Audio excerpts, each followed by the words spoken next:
Hai, Assalamualaikum. Selamat tengah hari semua. Sekarang dah pukul 12.35. So, yang mana yang dah ada dalam live ni, minta korang untuk live, share live ni kepada rakan-rakan korang yang lain ataupun family members korang yang lain.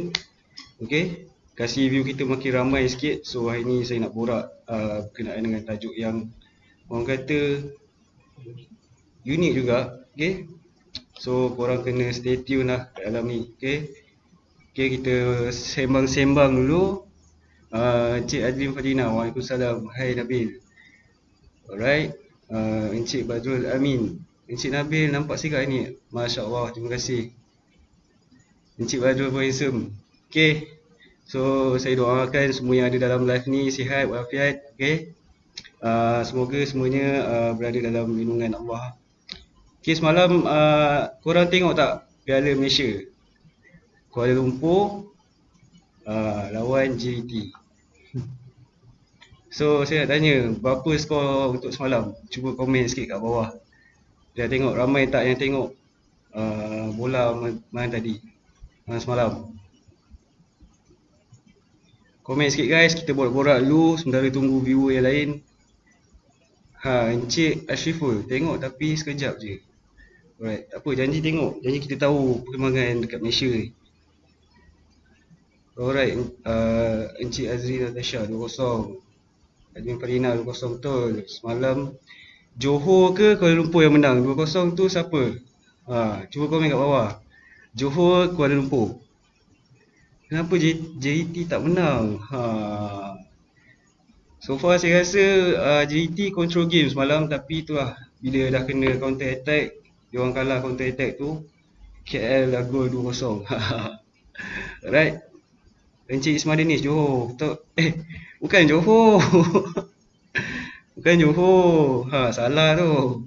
Tu kalau dapat info tu, info palsu lah tu. Okay, Cik Adrim Fadina, KL menang. Yes, betul, KL menang 2-0 lawan JT. So mesti ramai yang expect JT akan menang. Betul, on paper memang nampak dia orang power. So dia punya result macam yang korang tengok tadi, KL yang menang. Okay.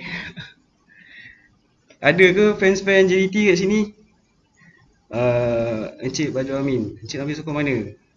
Saya sokong Melaka, tapi itulah, Melaka tak sempat nak pergi final.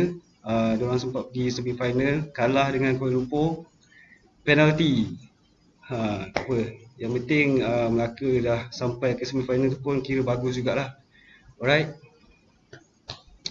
Okay guys, sampai situ je kita borak pasal kita sembang-sembang ni. So tajuk pada hari ni yang akan saya sampaikan kepada korang adalah berkenaan dengan Google Workspace. So yang ada dalam live ni, saya nak tanya korang familiar tak dengan Google Workspace ni? Cuba komen dekat ruangan komen.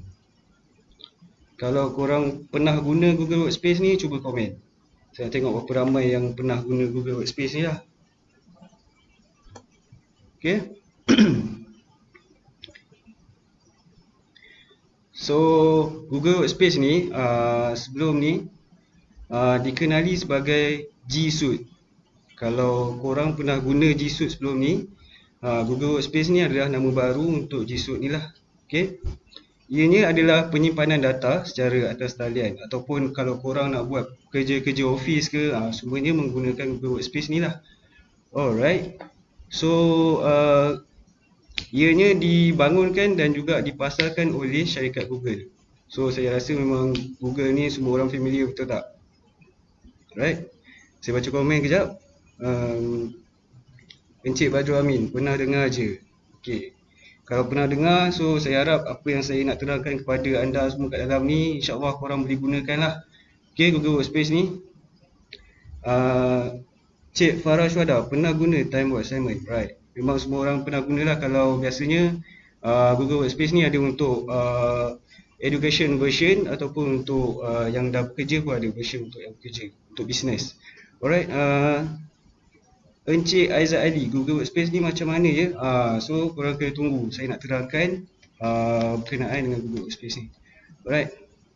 So Google Workspace ni dilancarkan pada tahun 2006 sebagai Google Apps. dia punya domain lah. Google Apps tu domain dia.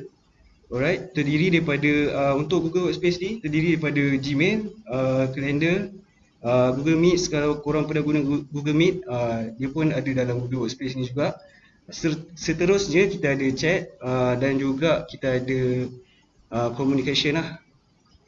Ianya digunakan untuk macam saya cakap tadi lah, untuk para pekerja dan juga student untuk menyimpan dan mengumpulkan data mereka dalam satu aplikasi. Right? Untuk pendidikan pula, aplikasi ini menyediakan Google Classroom, membantu para guru dan juga pelajar untuk belajar secara online. Okay? Encik Ismail Danish, syarikat Encik ada provide training untuk Google Workspace ke? Semestinya ada. So kalau korang nak tahu lebih lanjut kenaan dengan training ni, korang boleh direct PM kita orang dekat Facebook.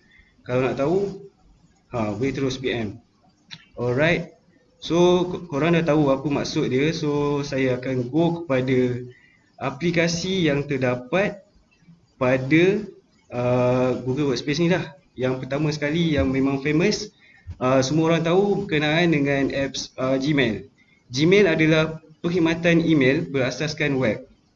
Dekat apps pun ada, kalau korang Android user dah boleh install dah, ataupun diorang memang dah sediakan lah dekat dalam apps tu. Alright. Ianya dilancarkan dalam keluaran beta terhad pada waktu tu lebih kurang tahun 2004 tak silap saya. 2004. Gmail telah dibuat dengan lebih daripada 1 bilion pengguna yang aktif pada masa tu dalam dunia lah. So ada 1 bilion pengguna pada tahun tersebut. So sekarang dah lebih berkembang lah. Gmail telah menjadi popular kerana memberi pengguna sejumlah besar ruangan storage. So ruangan dia memang besar lah untuk Gmail ni. Dan mempunyai perbualan dengan perbualan ni maksudnya chatting lah. Dalam Gmail pun korang boleh berborak dengan rakan-rakan korang kat dalam tu. Alright, seterusnya kita ada Google Drive. Alright, Google Drive adalah perkhidmatan penyimpanan fail ataupun data. Okey, Google Drive ni dilancarkan pada tahun April 2012. Okey, para pengguna boleh mencipta ataupun berkongsi ataupun bekerjasama dan menyimpan semua data ataupun kerja yang diorang buat dalam storage tersebut secara online. Okey. Alright, pengguna juga boleh memuat naik semua jenis fail. Tak kisahlah kalau dokumen tu berbentuk macam dokumen ke, video ke, semua type of file korang boleh simpan dalam apps ni, Google Drive. Okay. Seterusnya, Google Drive ni boleh digunakan seperti contoh dekat dalam browser korang, website. Korang boleh search je kat Google tu, Google Drive, terus dia masuk dalam tu. Kat phone pun boleh, iOS pun boleh. So tak kisah, mana-mana platform memang semuanya boleh masuklah Google Drive ni. Okay. Encik Badrul Amin, mantap info, terima kasih. Semoga korang setia dalam ni. So banyak lagi saya nak borak dengan korang. Alright, yang seterusnya kita ada berkenaan dengan dokumen. Kalau macam korang pernah tengok dekat, buka je Google dekat browser tu, belah kanan atas tu ada titik-titik tu, buka boleh search je. Semuanya yang ada dalam tu adalah berkenaan dengan Google Workspace. Okay. So yang ni ada berkenaan dengan dokumen, sheet dan juga slide. Banyak lagi sebenarnya. So yang ni adalah contoh, 3 contoh yang saya boleh kongsikan dengan korang lah. So ketiga-tiga program ni dibuat pada tahun 2006 dan kini dimasukkan ke dalam Google Drive sebagai sebahagian daripada suite Google Doc. Semuanya berfungsi sebagai perisian collab yang membolehkan pengguna melihat dan juga mengedit dokumen tersebut, ataupun video lah. Kalau diorang nak save ke, nak download ke, diorang boleh edit dekat situ. Alright, seterusnya benda ni juga boleh menggunakan penyemak imbas web ataupun boleh digunakan di mana-mana peranti mudah alih. Semua perubahan akan disimpan secara automatik, menjadikan so pengguna tak perlu risau kalau data tu tiba-tiba hilang ke, kalau laptop korang shutdown sendiri, tak sempat save. So benda tu memang automatik akan save lah file korang. Alright. Seterusnya kita ada Google Form. korang pernah dengar ke pasal Google Form ni? Cuba korang komen kat bawah. Kalau korang pernah guna Google Form ni ataupun familiar, pernah edit, pernah buat Google Form ni, cuba korang beritahu kat bawah. Kita buat borak dulu. Saya rasa macam banyak sangat saya borak, tak sampai dah banyak melalut ni.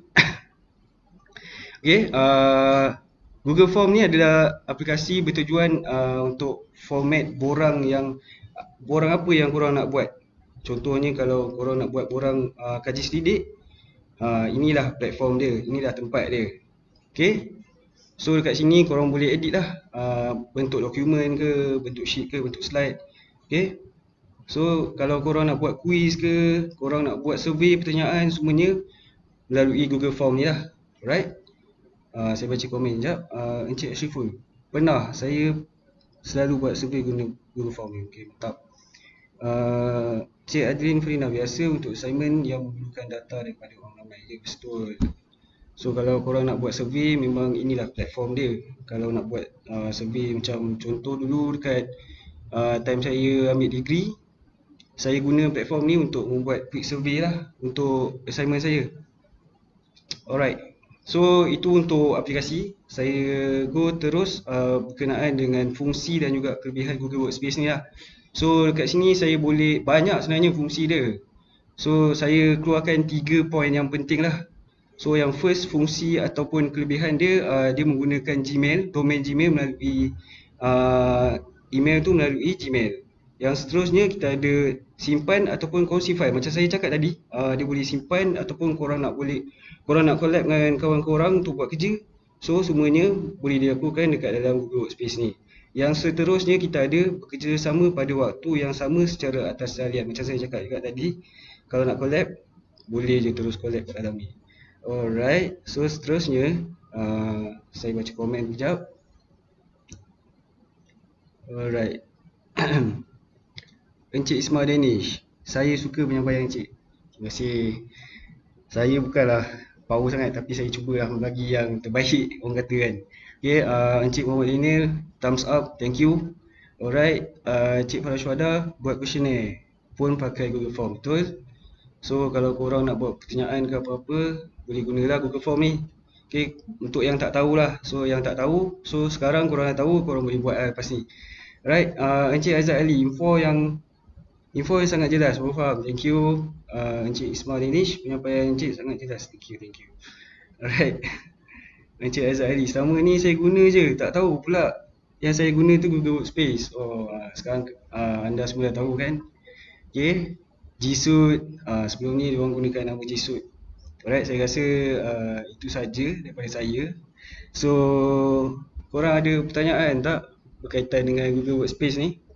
So kalau ada, korang boleh komen dekat bawah, ataupun komen kat bawah. Alright, Encik Badru Amin, bolehlah nanti Encik Nabila Jasari nanti insyaAllah boleh set time ataupun direct je PM kita orang. Okay, so ada apa-apa soalan ke sebelum saya end live ni? Macam biasalah dekat Amtis, kami menyediakan training berkaitan dengan technical. So kalau korang nak tahu berkaitan dengan technical, korang boleh check it out lah dekat website kita orang, dekat amtis.my. Dekat live ni pun ada tulis amtis.com.my. So korang boleh check it out kat sana.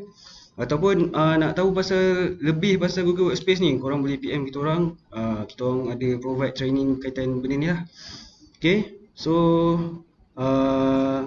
stay tune untuk live yang akan datang pada hari Jumaat ni. Kalau korang nak dapatkan notification, so korang boleh komen kat bawah ni, tanda seru notify. Cuba buat, saya nak tengok. Tanda seru notify. So nanti korang akan dapat notification lah daripada Facebook yang menunjukkan yang sekarang Amtis tengah buat live. Kalau untuk hari Jumaat, kita orang buat pada waktu petang, 3:30 petang, lepas solat Jumaat macam tu lah. Okay, semua dah rehat, boleh join live ni. Alright, terima kasih yang dah komen, yang dah share. InsyaAllah kita jumpa lagi pada waktu yang akan datang. Assalamualaikum warahmatullahi wabarakatuh.